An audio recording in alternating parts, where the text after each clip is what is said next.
Assalamu alaikum students, welcome to Empower Academy and you are watching easy tutorial. बिस्मिल्लाहिर्रहमानिर्रहीम। अस्सलाम वालेकुम students आज के लेक्चर में हम ई-कैट 2017 को डिस्कस करेंगे। मैथ के पोर्शन में टोटल 30 एमसीक्यूज बनते हैं। सबसे पहला एमसीक्यूज है Asim is now 3 times old as Irfan. ये पहली कंडीशन होगी है। सेकंड कंडीशन क्या है? After 10 years Asim will be twice as old as Irfan. Asim age at this time is. तो स्टूडेंट्स पहली कंडीशन है Asim is 3 times old as Irfan. तो हम लेट कर लेते हैं, let Asim age equal to x और इरफान एज जो सी है वो है इक्वल टू वाई के। तो पहली कंडीशन है कि जो आसिम की एज है वो इरफान की एज से 3 टाइम्स ज्यादा है। मतलब इरफान की एज के साथ हम 3 मल्टीप्लाई करेंगे तो वो आसिम की एज के इक्वल आएगी। तो ये होगी पहली कंडीशन। सेकंड कंडीशन क्या है? After 10 years. आफ्टर 10 इयर्स क्या होगा कि जो आसिम की एज है वो हो जाएगी x प्लस 10 और जो इरफान की एज है वो हो जाएगी y प्लस 10। तो स्टूडेंट्स कंडीशन है कि Asim will be twice as old as Irfan. मतलब कि जो आसिम की एज है वो दुगना हो जाएगी इरफान की एज से। तो ये आसिम की एज है x प्लस 10, ये इरफान की एज का दुगना हो जाएगी। ये थी सेकंड कंडीशन। हमें फाइंड क्या करना है? Asim age at this time. तो स्टूडेंट्स आसिम की एज को हमने x से रिप्रेजेंट किया है। बेसिकली हमें इस इक्वेशन को सोल्व करके x की वैल्यू को फाइंड करना है। तो x की वैल्यू को इधर से फाइंड कर लेते हैं। तो ये y की वैल्यू पुट करनी पड़ेगी तो हमारे पास x की वैल्यू आ जाएगी। यहाँ से y की वैल्यू क्या आएगी? y equal to x over 3। इस x ओवर 3 को इसमें पुट कर देते हैं। x plus 10 equal to 2x over 3 plus 10। Student इसको सिंप्लीफाई कर लेते हैं। x plus 10 equal to 2x over 3 plus 20। ये x वाली टर्म को इधर ले आते हैं लेफ्ट साइड पे।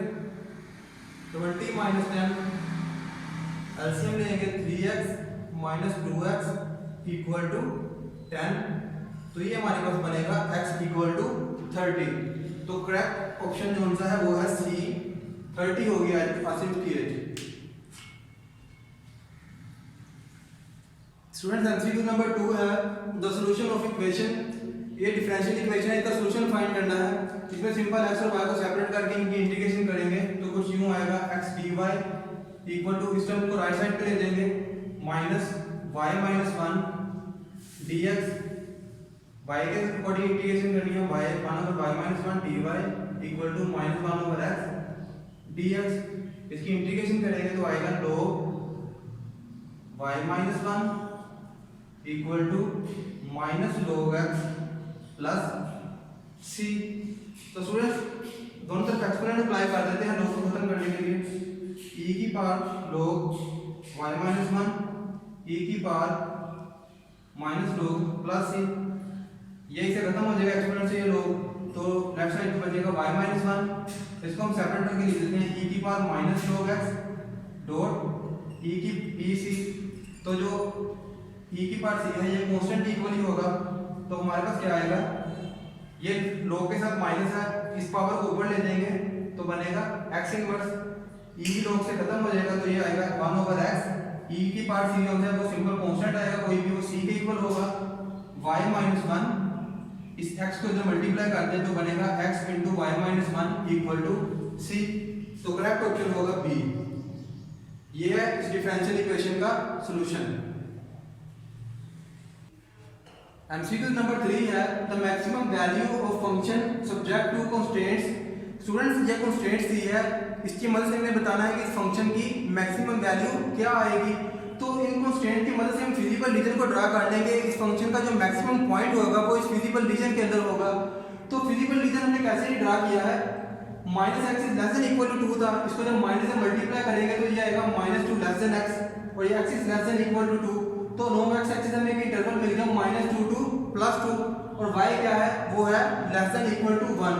तो इन पॉइंट्स की वजह से जो x एक्सिस पे है -2 to +2 और y पे क्या है 1 लेस देन इक्वल टू 1, ये हमारे पास एक नया फिजिबल रीजन बन गया है। अब इन पॉइंट्स को देख के हम बता सकते हैं कि जो पॉइंट्स इस फिजिबल रीजन के अंदर होंगे वही जाहिर बात है इस फंक्शन के पॉइंट होंगे जहाँ पे वो मैक्सिमम वैल्यू देगा। -100 और +100 मतलब कि -100 अलोंग x एक्सिस हम राइट साइड लेफ्ट साइड पे मूव करेंगे और +100 अलोंग y एक्सिस मूव करेंगे तब आएगा। वो इस फिजिबल रीजन में ये पॉइंट तो नहीं आ रहा। -2 और 1 ये पॉइंट है जो कि इस फिजिबल रीजन का पार्ट है, तो ये करेक्ट ऑप्शन है। इस तरह ये -100 है, -100 भी फिजिबल रीजन से बाहर होगा, ये भी इनकरेक्ट होगा। 3 1 मीन के हम अलोंग x एक्सिस इस पॉइंट पे है 3 और 1 मतलब ये पॉइंट बनता है, तो ये जो ऑप्शन है ये भी इनकरेक्ट होगा। करेक्ट ऑप्शन है -2 1। इस पॉइंट पे ये फंक्शन मैक्सिमम वैल्यू देगा। स्टूडेंट्स एमसीक्यू नंबर 4 में दो वेक्टर दिए हैं और बोला गया है आर कोलिनियर, जो दोनों वेक्टर कोलिनियर होंगे इफ पॉइंट्स, ये पॉइंट्स दिए हैं मतलब कि इनमें से कौन सी वैल्यू हम पुट करें कि ये दोनों वेक्टर कोलिनियर हो जाएं। स्टूडेंट्स कोलिनियर की डेफिनेशन क्या होती है कि दो वेक्टर जब सेम लाइन में हो, मतलब कि दो वेक्टर के बीच ये कुछ पैरेलल भी हो सकते हैं या एंटी पैरेलल भी हो सकते हैं। पैरेलल होंगे तो एंगल होगा 0 का, एंटी पैरेलल होंगे तो एंगल होगा 180 डिग्री का। लेकिन यहाँ पे पैरेलल या एंटी पैरेलल को देखने की कोई जरूरत नहीं है, क्योंकि अगर ये दोनों अगर पैरेलल है या एंटी पैरेलल हैं तो इनके जब हम क्रॉस प्रोडक्ट लेंगे, क्रॉस प्रोडक्ट में क्या आता है u cross v equal to uv sine theta.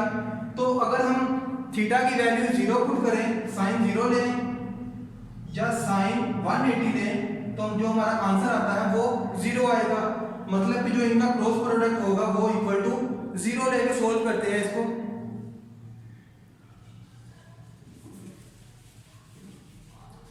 जब u और v का क्रॉस प्रोडक्ट लेंगे तो वो कुछ यूं बनेगा, हमारे पास एक वेक्टर दिया गया इन दोनों का, जब क्रॉस प्रोडक्ट लेंगे a -1 1 1 -2 b, तो हमारे पास आएगा इनका cross product -b +2 -j ab -1 plus k cap -2a +1 equal to 0। तो स्टूडेंट्स ये जो क्रॉस प्रोडक्ट है ये दोनों कोलिनियर वेक्टर्स तब होंगे जब इनका क्रॉस प्रोडक्ट 0 होगा, तो वो हमने ले लिया 0। ये वेक्टर कब 0 होगा जब इसके तीनों components i j k equal to 0 होंगे। तो ये कंपोनेंट कैसे 0 होगा, अगर हम b की वैल्यू को 2 लेंगे तो ये कंपोनेंट 0 हो जाएगा। इसी तरह यहाँ पे b की वैल्यू क्या आएगी, j कंपोनेंट में b की वैल्यू बनती है 2 -1, तो a की किस वैल्यू पे j कंपोनेंट 0 होगा। अगर हम a की वैल्यू लें 1/2 तो ये इक्वल टू 1 आ जाएगा और 1 - 1 इक्वल टू 0। मतलब कि यहाँ से a की वैल्यू क्या आएगी 1/2। थर्ड पे जाने की जरूरत नहीं है, अगर हम a की वैल्यू 1/2 पुट करेंगे तो कोई कंपोनेंट ऑटोमेटिकली 0 हो जाएगा। तो मीन के जो करेक्ट ऑप्शन है उसमें a 1/2 है और b 2 है, ये बीटा ऑप्शन जो सा है ये करेक्ट ऑप्शन होगा। इसमें जस्ट आपने इसके कंपोनेंट को 0 करना है और हम देख के बता सकते हैं कि कहाँ पे कंपोनेंट 0 होंगे। b की वैल्यू 2 लेंगे तो ये 0 हो जाएगा। यहाँ पे b अब 2 पुट कर दिया तो a की वैल्यू 1/2 लेंगे तो ये कंपोनेंट 0 होगा। बाकी ऑटोमेटिकली a और b की वैल्यू आ गई, थर्ड कंपोनेंट में जो वैल्यू पुट करेंगे वो भी 0 ही बन जाएगा, क्योंकि 2 1। स्टूडेंट्स फिफ्थ एमसीक्यूज में क्या है, if two vectors u and v are perpendicular, ये दो वेक्टर गिवन है, अगर ये परपेंडिकुलर हो तो हमें a और b की वैल्यू फाइंड करनी है। अगर ये दोनों वेक्टर परपेंडिकुलर होंगे तो अगर हम इनका डॉट प्रोडक्ट लें वो क्या बनेगा uv cos थीटा, और cos की वैल्यू थीटा की वैल्यू क्या है, यहाँ पे 90 का एंगल बना रहे हैं दोनों वेक्टर, तो यहाँ पे जब cos 90 होगा वो 0 के इक्वल होगा। तो हम कह सकते हैं कि इन दोनों का जो डॉट प्रोडक्ट है इन दोनों वेक्टर्स का वो 0 के इक्वल आएगा। इन दोनों को मल्टीप्लाई कर लेते हैं डॉट प्रोडक्ट के through, ai - j plus k dot i - 2j plus b के मल्टीप्लिकेशन कुछ ये होगी कि i के साथ i मल्टीप्लाई होगा, j के साथ j और k के साथ k कंपोनेंट। तो हमारे पास क्या आंसर आएगा a minus minus plus 2 plus b equal to 0। तो स्टूडेंट्स ये हमारे पास बन गया a plus B equal to -2। तो हम देखेंगे कि a और b की कौन सी वैल्यू पुट करें हमारे पास -2 आए। हम सिंपल ये वैल्यू देखेंगे, a की वैल्यू 3 पुट करेंगे, b की वैल्यू -1 लेंगे तो हमारा आंसर आएगा 2। ये इनकरेक्ट हो गया। a की वैल्यू 2 पुट करेंगे और b की वैल्यू -1 पुट करेंगे तो हमारा आंसर आएगा 1। ये भी इनकरेक्ट हो गया। थर्ड में क्या है, a की वैल्यू है 1 और b की वैल्यू क्या है -3। इसको सोल्व करेंगे तो -2 आएगा, वो -2 इसके इक्वल है। तो मीन के करेक्ट ऑप्शन सी होगा। इस तरह डी कौन सा है, ये भी गलत होगा। a की वैल्यू जब 1/2 पुट करेंगे +2 तो ये नॉट इक्वल टू -2 आएगी। MCQ नंबर 6 है equation of a circle with centre at 4 3 and radius equal to 2 is given by. तो स्टूडेंट्स इनमें से कौन सी इक्वेशन बनती है जिसका सेंटर और रेडियस 2 हो और सेंटर 4 3 हो। स्टूडेंट ये जनरल इक्वेशन ऑफ सर्कल है। अगर हम इसमें रेडियस और ये सेंटर की वैल्यू पुट करें तो हमारे पास जो इक्वेशन आएगी उससे ये सर्कल की इक्वेशन को हम बता सकते हैं कि इनमें से कौन सा ऑप्शन करेक्ट होगा। तो जो सर्कल का सेंटर होता है वो इक्वल होता है -g -f के इक्वल। -g क्या है, ये 4 है और जो -f है वो 3 के इक्वल है। और ये जो फैक्टर है ये रेडियस के इक्वल होता है। तो रेडियस की क्या वैल्यू है हमारे पास 2। मीन के ये जो फैक्टर है ये 2 के इक्वल है। इसकी वैल्यू पुट कर लेते हैं x प्लस। तो स्टूडेंट्स ये -g है, यहाँ +g की वैल्यू पुट करेंगे तो इसे माइनस से मल्टीप्लाई करेंगे दोनों को, मतलब ये कुछ यूं बनेगा g f, क्योंकि +g और +f है तो ये हो जाएगा -4 -3। इनकी वैल्यू पुट करेंगे जनरल फॉर्म में, जनरल इक्वेशन में जो सर्कल की है, तो उससे हमारे पास जो मेन इक्वेशन बनती है सेंटर और सर्कल के सेंटर और रेडियस के अकॉर्डिंग वो आ जाएगी x प्लस g की क्या वैल्यू है -4 का स्क्वायर प्लस y और f की क्या वैल्यू है -3 स्क्वायर। रेडियस 2 के इक्वल है। इसको सिंपलीफाई कर देते हैं x square plus 16 minus 8x plus y square plus 9 minus 6y equal to 4।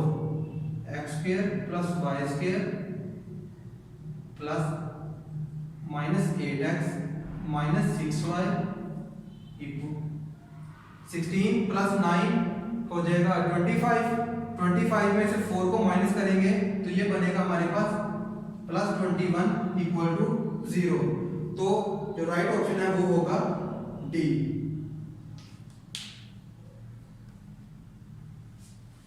Students MCQ number 7 है द इक्वेशन, ये इक्वेशन दी है represent a circle, a parabola and ellipse, a hyperbola. तो स्टूडेंट्स हम देख लेते हैं कि पैराबोला की इक्वेशन कुछ इस टाइप की होती है, ये तो इस इक्वेशन से मैच ही नहीं कर रही जरा भी। और हाइपरबोला की इक्वेशन काफी रिजेम्बलेंस रखती है इस इक्वेशन से, लेकिन डिफरेंस कहां पे है, यहाँ पे प्लस है और यहाँ पे माइनस है, तो हाइपरबोला भी नहीं होगी। ये इक्वेशन बेसिकली एलिप्स की इक्वेशन बनती है क्योंकि इसमें ये ऑलमोस्ट इसके साथ मिलती जुलती है, दरमियान में प्लस का साइन आ रहा है। और सर्कल की इक्वेशन कुछ इस टाइप की होती है। एलिप्स की इक्वेशन सर्कल की इक्वेशन में कन्वर्ट हो जाती है अगर a और b जो से हैं वो इक्वल हो जाएं, लेकिन इस इक्वेशन में a की वैल्यू है 1 और b की वैल्यू है 2, तो मतलब ये एलिप्स की इक्वेशन बनती है। तो जो सर्कल, पैराबोला और हाइपरबोला ये ऑप्शन तो हो गए इनकरेक्ट। जो थर्ड ऑप्शन है एलिप्स, आपने कुछ सोचना नहीं है, एलिप्स में लगा देना है आगे। लेकिन इसकी स्टेटमेंट देख लेते हैं क्या है, एन एलिप्स विद सेंटर 0 1। तो इसका सेंटर क्या बनता है 0 1, क्योंकि सेंटर होता है एलिप्स का h के, तो यहाँ पे h क्या है, x के साथ कुछ भी नहीं है 0 और k ये प्लस k है, फिर -1 जो होगा वो प्लस हो जाएगा। इसका सेंटर 0 1 बनता है। और इसका माइनर एक्सिस क्या होगा, आप देख सकते हैं कि a जो है वो लेस देन b है, यानी कि a की वैल्यू है 1 और b की वैल्यू है 2 और a लेस देन b है। हमारा जो माइनर एक्सिस होगा वो होगा अलोंग x एक्सिस। ये कुछ इस तरह बनेगा इसका माइनर एक्सिस, सॉरी स्टूडेंट, ये कुछ इस तरह बनेगा, इसका माइनर एक्सिस ये वाला होगा। तो माइनर एक्सिस के लिए फार्मूला है, माइनर एक्सिस की लेंथ फाइंड करनी है हमने, तो वो होगा इक्वल 2a के, a की वैल्यू है 1 तो उसकी लेंथ बनेगी 2। तो जो चार्ली ऑप्शन है सी वो करेक्ट होगा।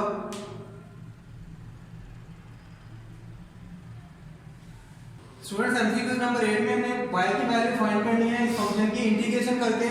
तो देख लेते हैं इस फंक्शन की इंटीग्रेशन क्या होगी। ये जो फंक्शन है ये है cos स्क्वायर एंगल है कोई भी वो थीटा के इक्वल है। मीन के cos स्क्वायर थीटा है ये एंगल, तो cos 2 cos square theta equal होता है 1 प्लस cos 2 थीटा के। तो इसको हम कुछ इस तरह भी लिख सकते हैं 2 into 2, इस एक्सप्रेशन के साथ से मल्टीप्लाई कर दिया। तो स्टूडेंट्स ये जो एक्सप्रेशन है ये किसके इक्वल आ जाएगा 2 cos स्क्वायर थीटा की वैल्यू क्या है x plus pi by 3 equal to 1 plus cos angle के साथ 2 मल्टीप्लाई हो रहा है तो मल्टीप्लाई कर देंगे, हमारे पास आएगा 2x प्लस 2 पाई बाय 3। तो ये जो वैल्यू इसमें पुट कर देते हैं हम 2, इसकी वैल्यू क्या आएगी 1 plus cos 2x plus 2 pi by 3 minus 2 dx। इसको सिंप्लीफाई कर लेते हैं।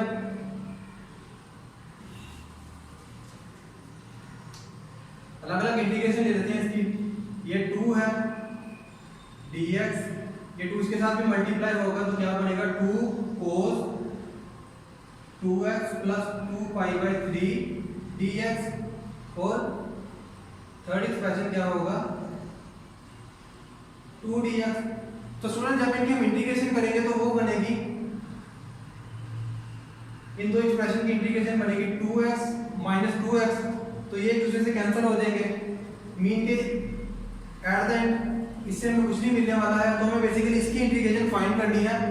तो इसकी इंटीग्रेशन क्या होगी हमारे पास ये कुछ इस फॉर्म में होगा 2x plus 2 pi by 3 dot 2 dx। तो उसकी इंटीग्रेशन क्या होती है sin थीटा, और थीटा की जब फर्दर हम डेरिवेटिव लेते हैं वो 2 के इक्वल होता है, तो इसका जो आंसर आएगा हमारे पास वो होगा sin 2x plus 2 pi by 3। तो ये प्लस कांस्टेंट आएगा साथ में, तो y की वैल्यू क्या निकली है ये सी ऑप्शन करेक्ट होगा इसमें। स्टूडेंट्स एमसीक्यू नंबर 9 में हमें एक जनरल फार्मूला दिया है जिसकी मदद से हमने ये साइन का फंक्शन है sin 9 पाई बाय ओवर 10 को अप्रोक्सीमेट करना है। तो देख लेते हैं कि इस फंक्शन में हम x क्या लें और डेल्टा x क्या लें। अगर हम लें 5 पाई बाय 6x तो साइन में जब sin 5 पाई बाय 6 की वैल्यू एग्जैक्ट वैल्यू होती है 1/2, और बाकी जो बचेगा डेल x वो होगा इक्वल पाई बाय 15 के। तो हमने ये वैल्यू चेक करनी है, बेसिकली अप्रोक्सीमेट करेंगे और उसको हम 1/2 में जो साइन की 5 पाई बाय 6 पे वैल्यू आएगी उसमें ऐड करेंगे और देखेंगे इनमें से कौन सी वो वैल्यू बनती है। तो स्टूडेंट्स यहाँ से हमारे पास ये फंक्शन था x प्लस डेल x, तो इसको भी कुछ इस तरह लिख लेते हैं। यहाँ पे फंक्शन साइन का है तो साइन का फंक्शन है तो 5 पाई बाय 6 प्लस डेल x क्या है पाई बाय 15 के इक्वल। तो ये फंक्शन किसके इक्वल है f ऑफ x नॉट, मतलब कि साइन 5 पाई बाय 6 आ जाएगा, और साथ में क्या है इस फंक्शन का डेरिवेटिव क्या बनेगा प्लस cos 5 पाई बाय 6, और डेल x की वैल्यू आ जाएगी वो है इक्वल पाई बाय 15 के। इसको सॉल्व करेंगे तो इसकी वैल्यू आएगी 1/2 प्लस cos 5 पाई बाय 6 की वैल्यू आएगी minus √3 over 2 pi by 15। LCM लेंगे तो हमारे पास आएगा 15 माइनस पाई स्क्वायर रूट 3, ये वैल्यू इक्वल होती है 0.31 के इक्वल। तो स्टूडेंट्स जो पाई बाय 10 है ये भी होता है इक्वल 0.31 के, तो जो ऑप्शन ए है ये करेक्ट होगा। स्टूडेंट्स एमसीक्यू नंबर 10 है the hypotenuse of a right triangle is 5 centimetre. To obtain a triangle with maximum area, the other two sides must be। Hypotenuse हमें दिया है, मैक्सिमम एरिया फाइंड कर obtain करने के लिए जो बेस और परपेंडिकुलर की वैल्यू क्या होगी वो हमने फाइंड करनी है, उसकी लेंथ क्या होगी। ये हमारे पास एक राइट ट्रायंगल है, इसका एक एंगल 90 का होगा, ये हाइपोटेन्यूज है जिसकी लेंथ क्या दी है हमें 5 सेंटीमीटर। उन्होंने बोला है to obtain a triangle with maximum area the other two sides must be. हमने तो टू साइड फाइंड करनी है मैक्सिमम एरिया ऑब्टेन करने के लिए। तो बेस x ले लेते हैं और परपेंडिकुलर की लेंथ को हम y ले लेते हैं, इन दोनों को हमें फाइंड करना है। स्टूडेंट्स ये राइट एंगल है तो इसमें पाइथागोरस थ्योरम वैलिड होगा, वो होगा इक्वल 5 का square equal to x square plus y square और एरिया का फार्मूला होता है हमारे पास 1/2 base multiply height, base x है और हाइट क्या है y। यहाँ से हम y की वैल्यू फाइंड कर लेते हैं, वो इक्वल होगी 25 माइनस x स्क्वायर। इस वैल्यू को पुट करेंगे तो हमारे पास आएगा x into 25 minus x square, ये y की वैल्यू पुट कर दी है। उन्होंने बोला तो obtain a triangle with maximum area, mean के मैक्सिमम एरिया ऑब्टेन करने के लिए जो इसका डेरिवेटिव होगा वो इक्वल टू लेंगे 0 के होगा। इसका डेरिवेटिव ले लेते हैं dA ओवर dx, इसका विद रिस्पेक्ट टू डेरिवेटिव लेंगे तो इसमें प्रोडक्ट रूल लगाएंगे। सबसे पहले x का डेरिवेटिव लेंगे, ये 1 के इक्वल आएगा और सेकंड एज इट इज आ जाएगा 25 minus x square plus 25 minus x cube का स्क्वायर रूट, इसका जब डेरिवेटिव लेंगे तो ये इक्वल आएगा 225 माइनस x स्क्वायर। इसका जब अगेन डेरिवेटिव लेंगे माइनस x स्क्वायर का तो ये इक्वल आएगा माइनस 2x के, माइनस 2x और ये x क्या हो जाएगा मिलके x स्क्वायर, तो ये इक्वल आ गया माइनस 2x स्क्वायर के। इसको सिंपलीफाई, ये इक्वल टू 0 है, इसको सिंपलीफाई करके हम x की वैल्यू फाइंड कर लेंगे। उस x को हम इस इक्वेशन में पुट करेंगे एरिया की, तो हमारे पास y की वैल्यू फाइंड हो जाएगी। इसका एलसीएम ले लेते हैं, ये 1/2 इस तरफ जाके मल्टीप्लाई करेंगे तो 0 के इक्वल आ जाएगा। तो सिंपल इस एक्सप्रेशन का जब हम एलसीएम लेंगे वो इक्वल होगा 225 minus x square minus 2x square. तो स्टूडेंट्स ये इक्वल टू 0 है। इस टर्म को जब हम इस तरफ इसके साथ मल्टीप्लाई करेंगे राइट हैंड साइड पे तो ये खत्म हो जाएगी, ये भी 0 के इक्वल आ जाएगी। इसको सिंपलीफाई करते हैं, 25 को 2 से मल्टीप्लाई करेंगे 50 minus 2x square minus 2x square, तो ये हमारे पास आ गया 50 इक्वल टू 4x स्क्वायर। तो यहाँ से हमारे पास आ गया 50 ओवर 4, इसको सिंपलीफाई करते हैं 25 ओवर 2, x की वैल्यू आएगी हमारे पास 5 ओवर स्क्वायर रूट 2। तो स्टूडेंट्स ये y की वैल्यू फाइंड करने के लिए हम इसमें वैल्यू सिंपल पुट करेंगे 25 माइनस x की value of 5 over square root 2, इसको सिंपलीफाई कर लेते हैं 25 माइनस 25 ओवर 2, ये इक्वल होगा 50 माइनस 25 ओवर 2, तो ये इक्वल हो गया 5 ओवर स्क्वायर रूट 2 सेंटीमीटर। दोनों लेंथ निकल गई हैं, तो करेक्ट ऑप्शन क्या होगा, both 5 over square root 2 centimetre, ये करेक्ट ऑप्शन होगा इसमें।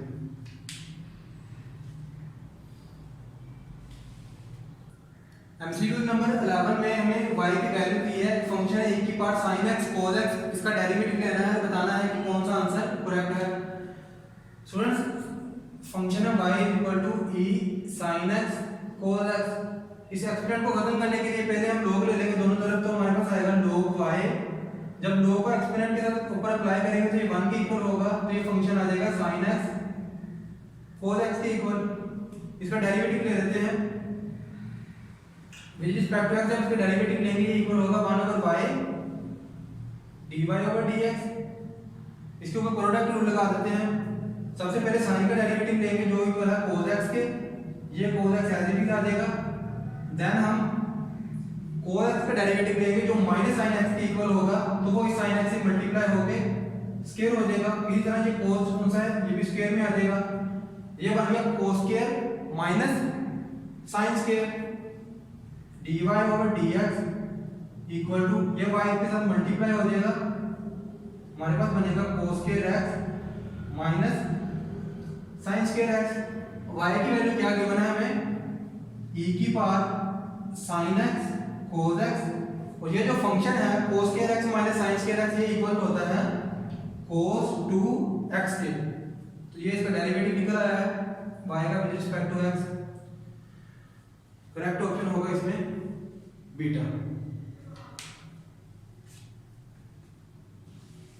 स्टूडेंट्स एमसीक्यू नंबर 12 है, उसमें फंक्शन गिवन है और ऑप्शन ये है कि उसमें इन्फ्लेक्शन पॉइंट की बात की है और रिलेटिव मिनिमम पॉइंट की बात की है। हम देख लेते हैं कि रिलेटिव मिनिमम क्या होता है और इन्फ्लेक्शन पॉइंट क्या होता है। Students minimum value relative minimum होगा कि उसके लिए ग्राफ भी कुछ ये होता है, ये अपवर्ड ओपन होगा, और ये जो स्टेशनरी पॉइंट होता है इसमें x की मिनिमम वैल्यू पे इस फंक्शन की मिनिमम वैल्यू आती है। तो हमने मिनिमम पॉइंट पे बात करनी है रिलेटिव मिनिमम पे। और सेकंड क्या है, point of inflection. Point of inflection ये होता है कि अगर ये ग्राफ है तो ये पॉइंट एक ऐसा पॉइंट है कि इसके अगर हम लेफ्ट साइड पे मूव करेंगे तो इसमें रैपिड इंक्रीज आ रहा है, और राइट साइड पे मूव करेंगे तो रैपिड डिक्रीज आ रहा है। इस पॉइंट को कहते हैं पॉइंट ऑफ इन्फ्लेक्शन। इसको भी फाइंड करके देख लेते हैं। ये जो स्टेशनरी पॉइंट होता है यहाँ पे डेरिवेटिव इस फंक्शन का 0 होगा, तो उसके अकॉर्डिंग हम x की वैल्यू फाइंड कर लेते हैं। ये डेरिवेटिव होगा इसका इक्वल x स्क्वायर के, x स्क्वायर माइनस x। तो उसे क्या करते हैं, यहाँ से हमारे पास ये डेरिवेटिव इक्वल टू 0 है, यहाँ से x की दो वैल्यू आ जाएगी, x minus 1 equal to 0, x equal to 0, x equal to 1। अब हमने देखना है कि x की किस वैल्यू के लिए ये फंक्शन मिनिमम वैल्यू दे रहा है, तो उसके लिए इस फंक्शन का सेकंड डेरिवेटिव लेंगे जो कि इक्वल होगा 2x माइनस 1 के। जब इसमें 0 पुट करेंगे हम x को तो हमारा आंसर आएगा -1 जो कि लेस देन 0 है। मतलब कि x इक्वल टू 0 पे हमें इस फंक्शन की मैक्सिमम वैल्यू मिलेगी। सेकंड क्या है 2, जब 1 पुट करेंगे इस फंक्शन में तो हमारे पास आएगा 1 जो कि ग्रेटर है 0 से, तो हमारे पास x इक्वल टू 1 पे इस फंक्शन की मिनिमम वैल्यू मिलेगी। तो करेक्ट ऑप्शन होगा बी, क्योंकि ये तो इनकरेक्ट हो गया है। पॉइंट ऑफ इन्फ्लेक्शन को भी फाइंड करके देख लेते हैं कि पॉइंट ऑफ इन्फ्लेक्शन क्या निकलेगा इसका। स्टूडेंट उसके लिए इसका सेकंड डेरिवेटिव जो होगा वो 0 के इक्वल लेंगे। सेकंड डेरिवेटिव क्या है 2x माइनस 1 इक्वल टू 0। तो यहाँ से हमारे पास x की वैल्यू आई है 1/2, तो पॉइंट ऑफ इन्फ्लेक्शन है 1/2, तो 0 और 1 वाला ऑप्शन ये इनकरेक्ट है, बीटा ऑप्शन ठीक होगा। स्टूडेंट्स एमसीक्यू नंबर 13 है the line that passing through the point of intersection of an other line. ये किसी दूसरी लाइन की इक्वेशन दी है, and parallel to line x equal to y, ये एक तीसरी लाइन दी है जिसके वो पैरेलल है। मतलब कि हमने ये लाइन को फाइंड करना है। इस लाइन का इस लाइन के साथ एक पॉइंट ऑफ इंटरसेक्शन है, मतलब कि अगर ये एक लाइन है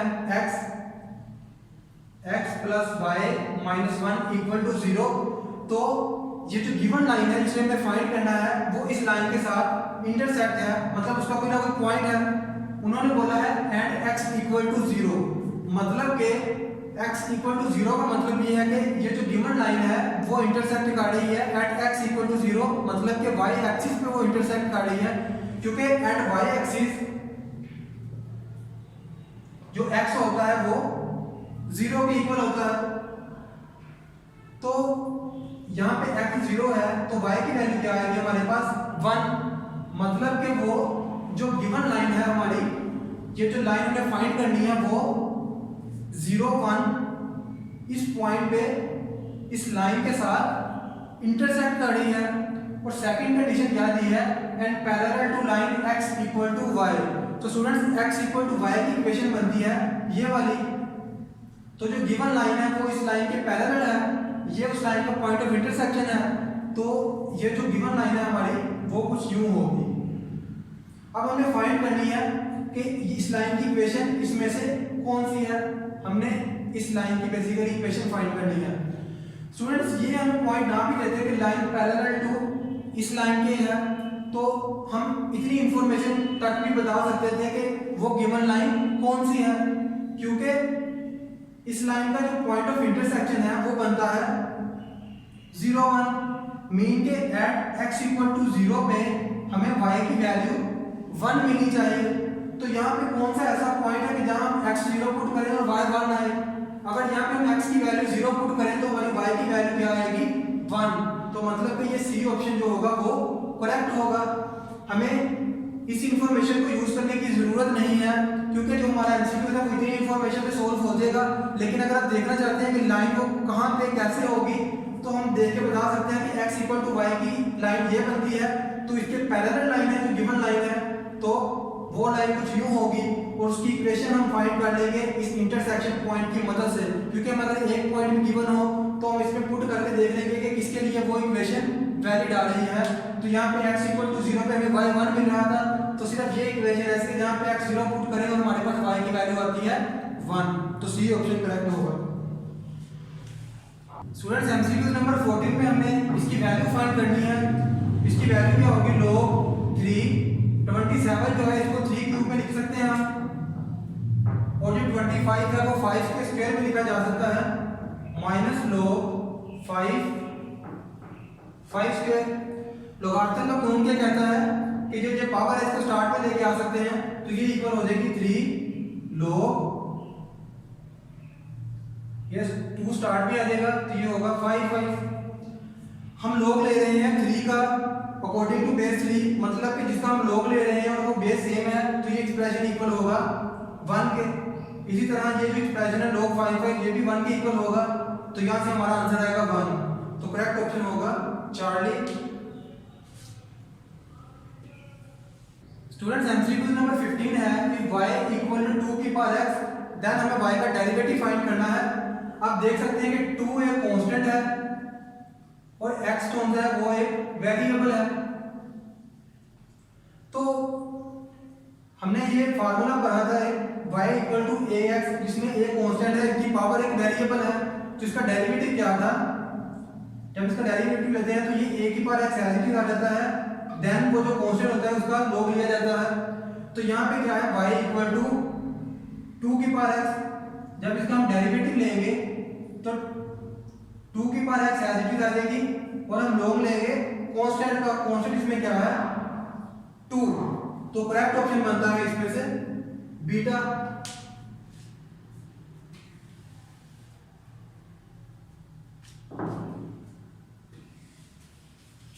स्टूडेंट्स एमसीक्यू नंबर 16 है, a particle trajectory in space is given, मतलब कि उस पार्टिकल की स्पेस के अंदर कोई पोजीशन है, ये x है, ये y है और ये z एक्सिस है। तो इन तीनों एक्सिस को मिलकर स्पेस में आके बात करते हैं, तो वो पार्टिकल स्पेस में है, अलोंग x एक्सिस उसका कोई ये कंपोनेंट दिया है, y ये दिया है और z इक्वल टू 4 है। The particle is in rest at which point, मतलब कि जब वो स्पेस में रेस्ट में आएगा तो वो किस पॉइंट में होगा, हमें उसने एक कंडीशन दे दी है, रेस्ट पे वेलोसिटी 0 होगी हमें पता है, तो हम ड्रा कर लेते हैं इसकी ट्रैजेक्टरी क्या होगी। लेट्स सपोज हम ट्रैजेक्टरी को ऐसे रिप्रेजेंट करते हैं, तो वेक्टर को जब हम स्पेस में रिप्रेजेंट करेंगे उस पार्टिकल को xi plus yj plus z के भी इक्वल होगा।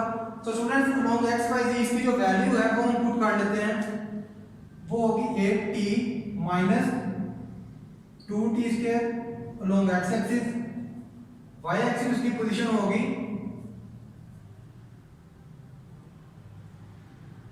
12t माइनस टी क्यूब और z एक्सिस होगी 4, ठीक है।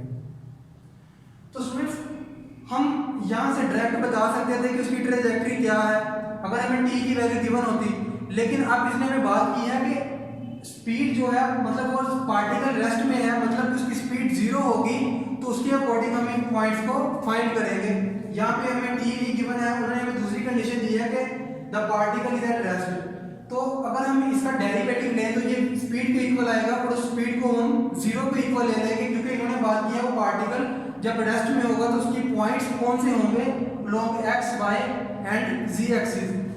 तो स्टूडेंट्स अगर हम इसका डेरिवेटिव लें, ये इक्वल आएगा v के, तो इसका डेरिवेटिव क्या होगा 8 minus 4t along x axis plus 12 minus 3t square, ये कांस्टेंट का डेरिवेटिव होता है 0।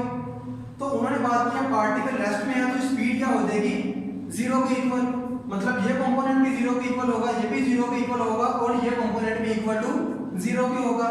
तो यहाँ से t की वैल्यू क्या निकलेगी 8 minus 4t equal to 0, t is equal to यहाँ से आ गया 2। इस 2 को मतलब एट टाइम 2 के ऊपर वो जो पार्टिकल है वो रेस्ट में है, और उस जगह पे हमें उस पार्टिकल की ट्रैजेक्टरी बतानी है, उसकी पोजीशन बतानी है क्या बनती है। t की वैल्यू को पुट करेंगे, अलोंग x एक्सिस क्या आएगा हमारे पास 8 2 माइनस 2 का स्क्वायर लेंगे 4 को 2 से मल्टीप्लाई करेंगे तो बनेगा, सॉरी स्टूडेंट्स ये बनेगा 8, और यहां से हमारा आंसर आएगा 8। y क्या होगा, y के लिए 12t माइनस टी क्यूब, तो t की वैल्यू है 2 माइनस 2 क्यूब तो यहाँ से हमारे पास आएगा 24 माइनस 8, तो ये वैल्यू आएगी 16, मतलब y की वैल्यू आ गई है 16 और z की वैल्यू कांस्टेंट है 4 है। तो जो हमारा पॉइंट बनता है वो अलोंग x एक्सिस 8 होगा, y एक्सिस 16 होगा और z एक्सिस 4 होगा। तो करेक्ट ऑप्शन बनता है 4D। स्टूडेंट्स एमसीक्यू नंबर 17 में हमें दो फंक्शन दिए हैं f of x and g of x। Find क्या करना है कि हमने इस फंक्शन का इनवर्स फाइंड करना है और उस वैल्यू को g के फंक्शन में पुट करना है। तो लेट्स सपोज ये फंक्शन है f of x equal to y 3x minus 1। तो ये फंक्शन किसके इक्वल है? f ऑफ x के। हमें f ऑफ x का इनवर्स फाइंड करना है, तो वो कैसे होगा? ये इक्वल होगा y plus 1 equal to 3x, x equal to y plus 1 over 3। तो जो इनवर्स फंक्शन आया है वो हमारे पास y को x लिख देंगे x प्लस 1 ओवर 3। तो ये जो वैल्यू है हमने g की वैल्यू फाइंड करनी है, g के फंक्शन में वैल्यू पुट करनी है इस फंक्शन के इनवर्स की, जो कि हमें फाइंड करनी है वो इक्वल आई है x प्लस 1 ओवर 3। तो g का फंक्शन क्या है? x into x minus 1। तो x की जगह पे यही वैल्यू पुट करेंगे और सेकंड x पे भी यही x प्लस 1 ओवर 3 माइनस 1। तो इसके अकॉर्डिंग जो करेक्ट ऑप्शन बनता है वो बनता है अल्फा। एमसीक्यू नंबर 18 है the period of the function. ये में फंक्शन दिया है, साइन का फंक्शन है, इसका पीरियड फाइंड करना है। तो जो साइन का पीरियड होता है, period of sine function equal to होता है 2 पाई के। इसका एंगल का गिवन है t/8 इक्वल टू 2 पाई। तो जो पीरियड आएगा वो आएगा 16 पाई। तो करेक्ट ऑप्शन होगा इसका डेल्टा।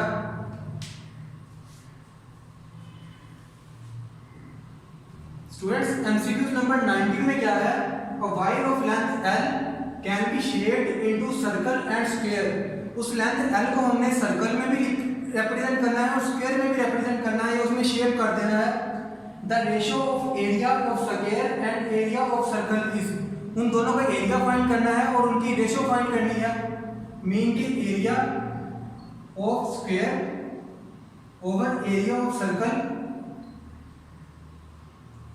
ये रेशियो हमने फाइंड करनी है।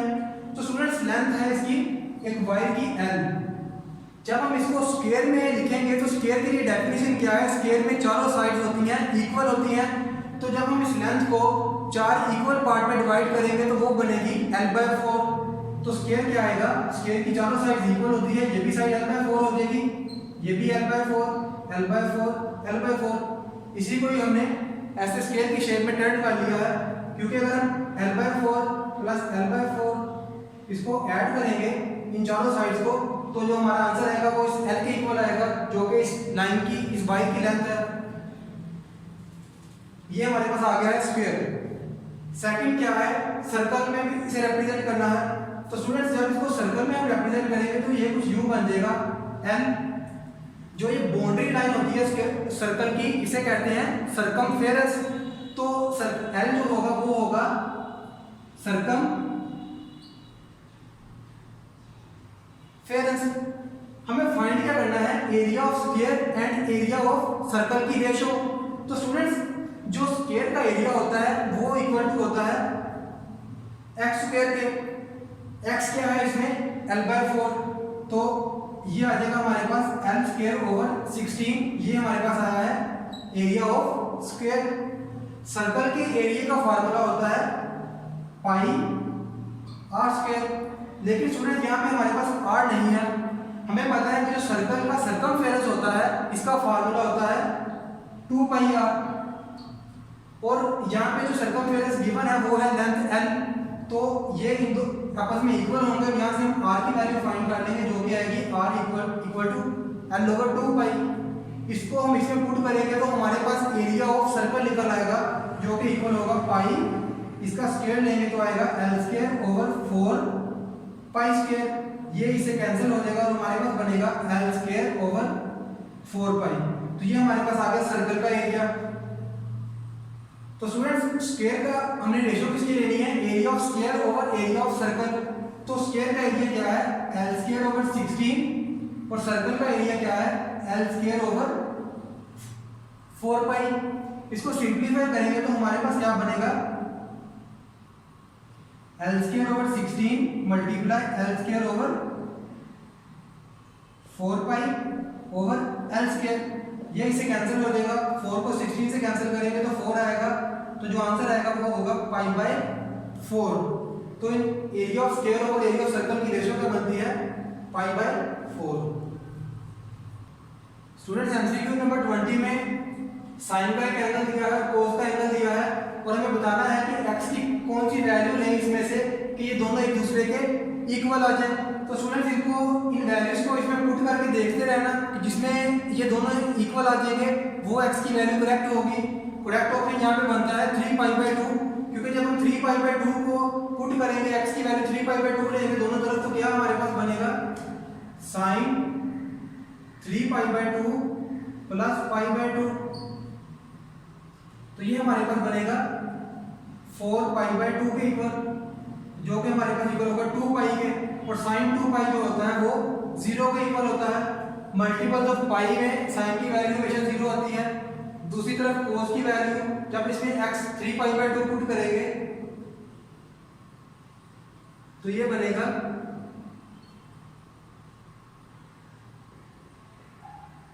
3 पाई प्लस 2 पाई, तो यहां से हमारे पास आया cos 5 पाई बाय 2। तो स्टूडेंट जो मल्टीपल्स ऑफ पाई बाय 2 होते हैं वहां पे cos जो उनका होता है वो 0 वैल्यू देता है। तो मीन के 3 पाई बाय 2 की वैल्यू जब हम लेंगे, x की वैल्यू 3 पाई बाय 2 लेंगे तो ये दोनों एक दूसरे के इक्वल आएंगे, इन दोनों का आंसर क्या हो जाएगा, 0। तो जो करेक्ट ऑप्शन है इसका वो है डेल्टा। स्टूडेंट्स 21 एमसीक्यू है, log 2 8x इक्वल टू 18। तो हमें x की वैल्यू फाइंड करनी है। तो स्टूडेंट्स ये जो इक्वालिटी का एक्सप्रेशन है इसमें इसको कुछ ऐसे लिख सकते हैं, 2 की power 18 equal to 8x। x की वैल्यू फाइंड करनी है तो 8 को डिनोमिनेटर में लिख लेते हैं, और आप जानते हैं कि 2 की पावर 3 8 की इक्वल होती है, तो इसे लिख सकते हैं 2 की पावर 3। इसको इस पावर को हम 2 को ऊपर लेके जाएंगे तो 18 में से 3 जो सा होगा वो सब्ट्रैक्ट होगा, तो बनेगा 18 माइनस 3। यहाँ से वैल्यू आएगी हमारे पास 2 की पावर 15 इक्वल टू x। तो जो करेक्ट ऑप्शन बनता है इसका वो है ए। स्टूडेंट्स एमसीक्यू नंबर 22 में क्या है, यूजिंग बाइनोमियल थ्योरम 40 की पावर 1/5 को अप्रोक्सीमेट करना है। बाइनोमियल थ्योरम की जब हम एक्सपैंड करते हैं, इस फार्मूले को जब अप्लाई करते हैं तो इसके लिए कोई भी दो नंबर होना लाजमी है, a प्लस बी की पावर n, जबकि यहाँ पे सिर्फ 40 है। तो इसको हम कुछ इस तरह लिख सकते हैं 8 प्लस 32 की पावर 1/5। 32 को कॉमन निकाल लें, कॉमन निकालेंगे तो इसके ऊपर पावर है 1/5, तो वो बाई इसके ऊपर आएगी एज इट इज।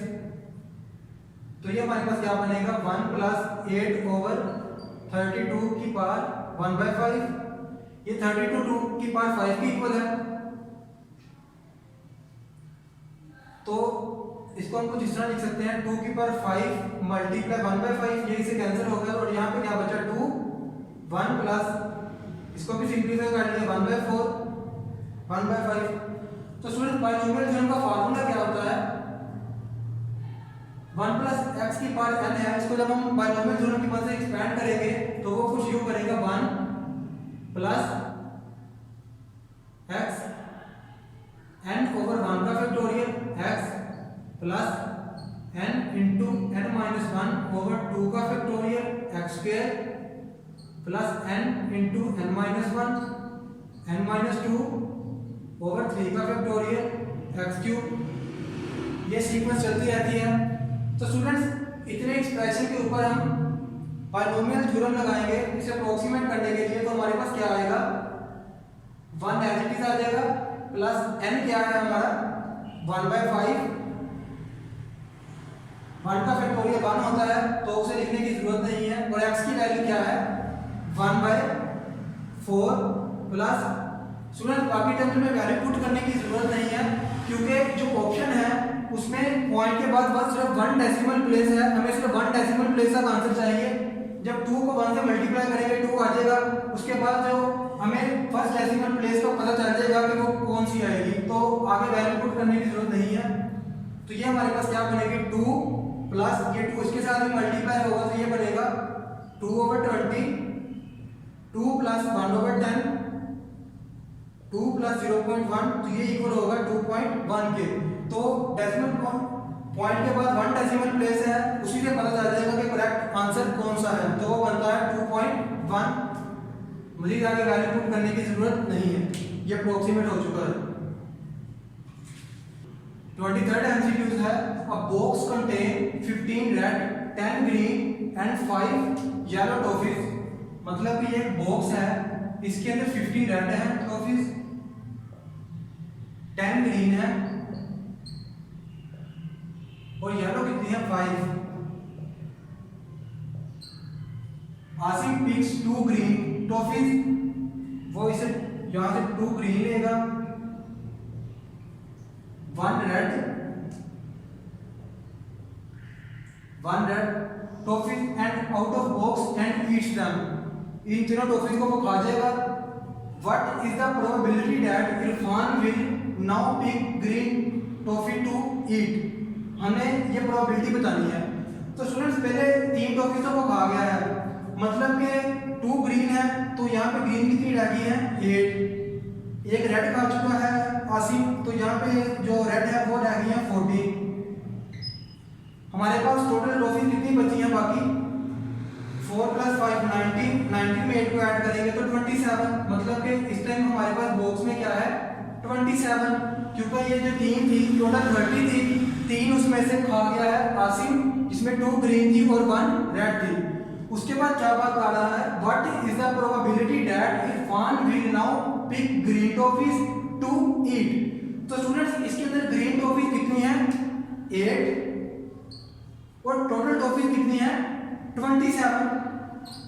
ये 8 हमने इसलिए लिखा है क्योंकि इरफान ने जो अब नई टॉफी पिक करनी है वो ग्रीन है, और ग्रीन की अमाउंट कितनी है, उनकी क्वांटिटी है 8, तो 8 है और टोटल टॉफी कितनी बनती है 27। तो जो प्रोबेबिलिटी बनेगी वो बनेगी 8/27। बीटा ऑप्शन करेक्ट होगा इसका।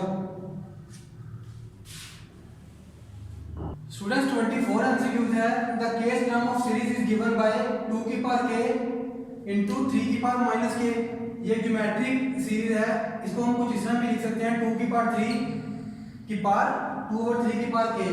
हमने क्या करना है सम ऑफ फर्स्ट 100 टर्म्स अप्रोक्सीमेट करनी है इस सीरीज की।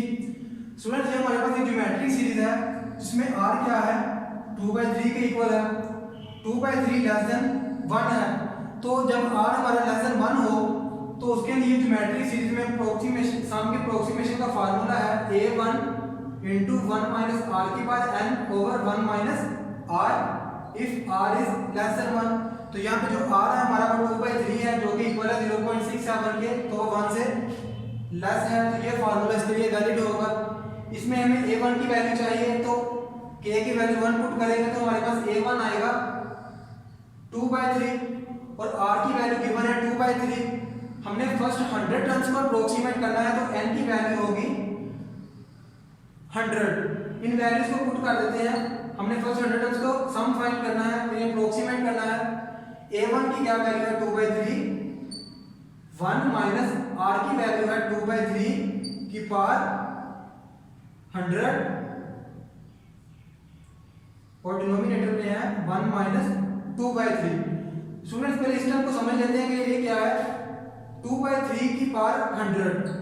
2/3 किसके इक्वल होगा 0.67 के, और जब इसकी पावर हम 100 लेंगे तो ये हमारे पास आएगा 0. डेसिमल पार्ट में इसके 18 टाइम्स 0 आएंगे, देन 37 आएगा। तो मतलब कि ये जो एक्सप्रेशन है ये 2/3 की पावर 100, ये फ्रैक्शन ये इक्वल टू अप्रोक्सीमेटली 0 होगी। तो स्टूडेंट्स इसकी वैल्यू 0 पुट कर देंगे हम, तो ये हमारे पास जो बन जाएगा 2/3 1 माइनस ये 0 के इक्वल है अप्रोक्सीमेटली, और नीचे एलसीएम लेंगे तो ये हमारे पास बनेगा 3 माइनस 2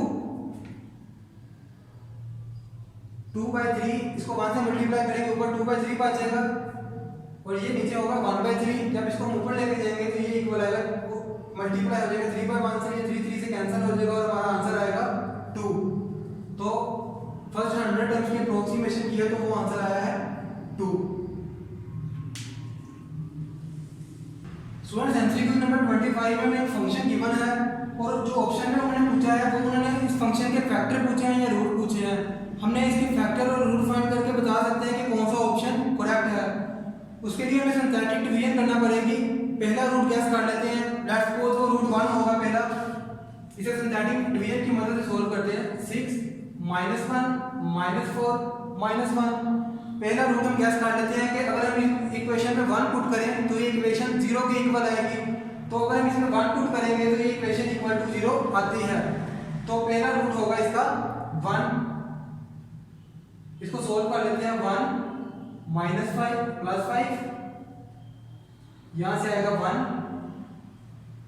और रिमाइंडर आ गया यहाँ पे 0। तो पहला रूट 1 था, इसके अकॉर्डिंग जो हमारे पास इक्वेशन बनेगी वो बनेगी 6x² + 5x + 1। फैक्टराइजेशन बनाने की मदद से हम इसके रूट फाइंड करने के जो बाकी दो होंगे, क्योंकि इसके टोटल 3 रूट्स बनेंगे, क्योंकि x³ है, मैक्सिमम पावर बताती है कि इस इक्वेशन के कितने रूट्स आएंगे। तो इसको सोल्व कर लेते हैं। हमारे पास बनेगा 3x + 2x + 1। यहाँ से x की 2 वैल्यू आएगी, 2x + 1 = 0। एक वैल्यू आएगी -1/2 और सेकंड वैल्यू आएगी -1/3 और एक रूट जो हमने गैस किया था वो इक्वल था 1 के। और इसके फैक्टर्स क्या बनते हैं? फैक्टर्स बनते हैं x - 1, इसको इस तरफ लेते हैं x + 1/2 x + 1/3 = 0। अगर हम इनको मल्टीप्लाई करेंगे तो ये हमारे पास फंक्शन एज इट इज आ जाएगा। तो हम अब हमारे पास रूट भी आ गए हैं और फैक्टर भी आ गए हैं। इनकी मदद से हम देख सकते हैं कि कौन सा ऑप्शन इसमें से करेक्ट है। पहला है कि x + 2 is the factor of fx। तो कोई भी फैक्टर ऐसा नहीं है जहां x + 2 हो, तो पहला इनकरेक्ट हो गया। सेकंड में क्या है, x = -1 is the root of f of x। तो -fx = 0 का मतलब है अगर हम -1 इसमें पुट करें तो हमारे पास 0 आना चाहिए। तो ये इनकरेक्ट है, जब इसमें -1 पुट करेंगे वो 0 नहीं आएगा। यहाँ मिलर से देख के भी बता सकते हैं कि यहाँ पे हमारे पास कोई भी रूट -1 नहीं आया, तो सेकंड भी इनकरेक्ट होगा। थर्ड है x - 1 is the factor of fx। तो स्टूडेंट्स ये हम देख सकते हैं कि x - 1 इसका फैक्टर है, तो चार्ली ऑप्शन करेक्ट होगा। डी में क्या है, x = 2 is the root of fx = 0। हम 2 इसमें पुट करेंगे तो ये जो फंक्शन है ये 0 के इक्वल नहीं आएगा। या आप इधर से भी देख के बता सकते हैं कि x = 2 इसका कोई भी रूट निकलता नहीं है, बल्कि 3 रूट इससे डिफरेंट है। तो x - 1 वाला जो ऑप्शन है ये करेक्ट होगा, क्योंकि x - 1 ये फैक्टर बन रहा है। स्टूडेंट्स एमसीक्यू नंबर 27 है, उसमें एक सेट गिवन है जिसके 3 एलिमेंट है -1 0 और 1। उसके अकॉर्डिंग हमें बताना है कि कौन सा इसमें से करेक्ट है। पहला जो इनकरेक्ट होगा division is the binary operation on S. Second BCD को डिस्कस कर लेते हैं, देखते हैं कि with respect to addition close है या नहीं। मतलब कि अगर हम इन एलिमेंट्स को ऐड करें तो जो हमारा आंसर है वही सेट से बिलोंग करना चाहिए। तो देख लेते हैं कि वो आएगा या नहीं। -1 0 1 -1 0 1। जब इसको ऐड करेंगे तो हमारे पास -1 और -1 को ऐड करेंगे जब, तो हमारे पास आएगा -2। तो -2 तो इस सेट से बिलोंग नहीं करता, हमें फर्दर डिवाइड करने की, किसी को एडिशन करने की जरूरत नहीं है। हम यहाँ देख के बता सकते हैं कि जो बी ऑप्शन है वो इनकरेक्ट होगा, क्योंकि -2 इस सेट से बिलोंग नहीं करता, तो ये क्लोज ना हो। सेकंड में डिवीजन है, डिवीजन देख लेते हैं। -1 0 1 -1 0 and 1। स्टूडेंट जब -1 को 0 से डिवाइड करेंगे तो हमारा आंसर आएगा अनडिफाइंड। तो उसे क्या कहते हैं, ये इस सेट से इनफिनिटी तो बिलोंग करती नहीं है, तो ये भी with respect to division close नहीं होगा set. With respect to multiplication देखते हैं। -1 0 1 इसे विद रिस्पेक्ट टू मल्टीप्लिकेशन देखेंगे। -1 को -1 से मल्टीप्लाई किया 1 0, -1 को 1 से करेंगे -1, ये 0 आ जाएगा। 1 को -1 से मल्टीप्लाई किया -1 0 1। तो स्टूडेंट देख सकते हैं कि रिजल्ट में हमारे पास जो भी एलिमेंट्स आए हैं वो सारे इसी सेट से बिलोंग करते हैं, तो हम कह सकते हैं कि जो सेट एस है ये क्लोज है विद रिस्पेक्ट टू मल्टीप्लिकेशन, तो डी ऑप्शन इसका करेक्ट होगा। स्टूडेंट्स एमसीक्यू नंबर 27 है the additive inverse of this complex number, इसमें एटा इक्वल टू है स्क्वायर रूट -1 के। तो स्टूडेंट्स ये कॉम्प्लेक्स नंबर है, कॉम्प्लेक्स नंबर को हम कुछ इस तरह भी लिख सकते हैं ए रियल पार्ट होगा और बी इमेजिनरी पार्ट होगा। तो जब इसका एडिटिव इनवर्स फाइंड करते हैं तो वो होता है इक्वल -a - b के। इसमें जस्ट रियल और इमेजिनरी पार्ट का साइन चेंज करते हैं, लेकिन ये जो फ्रैक्शन है इसमें रियल और इमेजिनरी पार्ट सेपरेट नहीं है, पहले हम इनको सेपरेट करेंगे देन इनके साइन चेंज करेंगे। तो वो कैसे करेंगे हम 10/3 - एटा। तो स्टूडेंट्स ये एक 3 - एटा है, अगर हम इसको इसकी कॉन्जुगेट से मल्टीप्लाई करें तो डिनोमिनेटर में हमारे पास एक रियल नंबर आ जाएगा, क्योंकि किसी भी कॉम्प्लेक्स नंबर को जब उसकी कॉन्जुगेट से मल्टीप्लाई करते हैं तो हमारे पास रिजल्ट में एक रियल नंबर आता है। और इसको बैलेंस करने के लिए हम ऊपर भी 3 + एटा लगाएंगे ताकि इस फ्रैक्शन के ऊपर कोई इफेक्ट ना पड़े।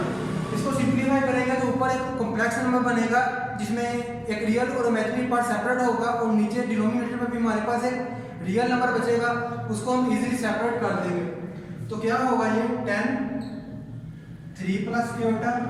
इसको सोल्व करेंगे तो हमारे पास बनेगा एटा स्क्वायर -1 के इक्वल है, तो ये इक्वल आएगा 10 के। 10 से कैंसिल हो जाएगा तो हमारे पास आएगा 3 + एटा। तो 3 रियल पार्ट है और इमेजिनरी पार्ट है इसका 1 एटा। तो इसको हम ऐसे भी लिख सकते हैं -3, मतलब रियल का भी साइन चेंज कर दिया है और इमेजिनरी का साइन भी चेंज कर दिया है, तो ये इसका एडिटिव इनवर्स होगा। करेक्ट ऑप्शन है इसका चार्ली। स्टूडेंट्स एमसीक्यू नंबर 28 है a body moves in a straight line from a point x with a speed v। इसका हमें डिस्टेंस बताना है कि 30 मिनट के बाद वो कितना डिस्टेंस कवर कर लेगा। यानी कि एक बॉडी है वो पॉइंट x से मूव किया चलना और अलोंग स्ट्रेट लाइन मूव कर रही है। हमने बताना है कि जब 30 मिनट गुजर जाए तो वो कितना डिस्टेंस कवर कर लेगा according to the initial point x। तो ये डिस्टेंस फाइंड करना है। हमें स्पीड गिवन है v equal to 50 sin πt km/h। तो स्टूडेंट्स ये जो स्पीड है ये इक्वल होती है जब हम डिस्टेंस का डेरिवेटिव लेते हैं विद रिस्पेक्ट टू टाइम। अब हमें डिस्टेंस फाइंड करना है तो हम इसकी इंटीग्रेशन कर लेते हैं। इंटीग्रेशन इस डेरिवेटिव को खत्म कर देगी और s हमारे पास सिंपल डिस्टेंस आ जाएगा कि x टू इस पॉइंट में तक कितना डिस्टेंस कवर किया है 30 मिनट गुजरने के बाद। तो स्टूडेंट्स ये जो स्पीड का फंक्शन है ये km/h में दिया है, तो इस टाइम को भी हम आवर में कन्वर्ट करते हैं। ये 30/60 मतलब ये 1/2 आवर बनते हैं। मिनट्स को 30 मिनट्स को हमने जब घंटों में कन्वर्ट किया तो वो हाफ आवर बनता था। तो मीन के वो टाइम 0 पे चलना स्टार्ट हुआ था और हमने बताना है उसका डिस्टेंस आफ्टर हाफ आवर मतलब 1/2। तो इसकी इंटीग्रेशन करेंगे तो क्या आएगा, साइन की इंटीग्रेशन होती है माइनस कोस, तो ये आएगा cos π/t cos πt over पाई, माइनस को बाई निकाल दिया है और लिमिट पुट करनी है हमने 0 to 1/2। पाई ये कांस्टेंट है, इसके ऊपर लिमिट का कोई इफेक्ट नहीं होगा, इसको बाई निकाल लेते हैं। x equal to -50 over pi cos π/2 minus cos 0। cos π/2 0 के इक्वल होता है और cos 0 1 के इक्वल होता है, तो ये इक्वल आएगा -50 ओवर पाई 0 -1। इस माइनस को इस माइनस से मल्टीप्लाई करेंगे तो हमारा जो आंसर आएगा वो आएगा 50 ओवर पाई किलोमीटर। तो करेक्ट ऑप्शन है जो वो है ए। स्टूडेंट्स एमसीक्यू नंबर 29 है the reduced row echelon form of linear system given by, ये मैट्रिक्स है रिड्यूस्ड एसिडन फॉर्म में गिवन है। इसमें बताना है इसके कि नो सॉल्यूशन है, एग्जैक्टली 1 सॉल्यूशन है, 2 सॉल्यूशन है या इनफाइनाइट मैनी सॉल्यूशन है। तो स्टूडेंट इसमें अननोन वेरिएबल टोटल 3 बनते हैं लेकिन नॉन जीरो रोज हैं 2। उसके बाद अगर हम थर्ड रो को देखें तो थर्ड रो में तीनों x y z 0 है, लेकिन ये इक्वेशन इक्वल आ रही है 1 के। मतलब कि ये इक्वेशन कुछ यूं है x + y z = 1 और x और y की वैल्यू x y और z तीनों की वैल्यू क्या है, ये तीनों 0 है। तो ये तो 0 के इक्वल बनते हैं लेकिन इन्होंने इस इक्वेशन को 1 के इक्वल दिया है, तो इसका कोई सॉल्यूशन नहीं होगा। नो सोल्यूशन, क्योंकि ये इक्वेशन ही डिफाइन नहीं है ठीक से, ये मैट्रिक्स ही डिफाइन नहीं है। स्टूडेंट्स एमसीक्यू नंबर 30 में हमें 4x4 का मैट्रिक्स दिया है और बोला है कि इसका रैंक फाइंड करना है। रैंक की बेसिकली डेफिनेशन ये होती है कि हम किसी भी मैट्रिक्स को रिड्यूस एशेलेंट फॉर्म में कन्वर्ट करें तो जो हमारे पास number of non zero rows होती हैं वो हमें बताती हैं उसका रैंक। तो जब हम इसको रिड्यूस एशेलेंट फॉर्म में कन्वर्ट करेंगे तो इसमें जो नॉन जीरो रोज होंगी वो 3 होंगी, तो इसका रैंक क्या बनता है, इसका रैंक 3 होगा। तो स्टूडेंट्स ये थे 30 एमसीक्यूज ईकैट 2017 के। अगर आपको इनमें किसी भी डिफिकल्टी का सामना हो कमेंट बॉक्स में ज़रूर पूछिए। अपना ख्याल रखिए। अल्लाह हाफिज़।